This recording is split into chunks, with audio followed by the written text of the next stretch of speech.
Maayong adlaw mga kapatid, liway abas ni para sa News 5 Bisaya. Gipalagan ni Vice President Sara Duterte ang pamahayag ni Palace Press Officer Yusek Claire Castro nga giingon nga complete failure siya isip former secretary sa Department of Education.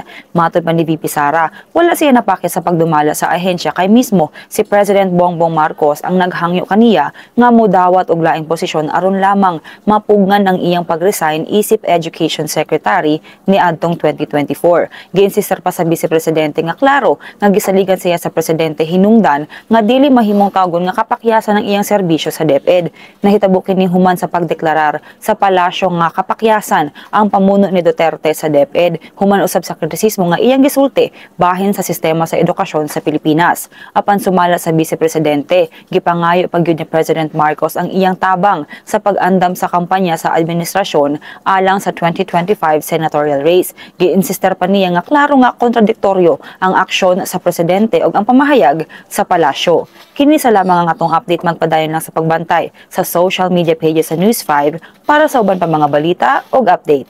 Amping tang tanan.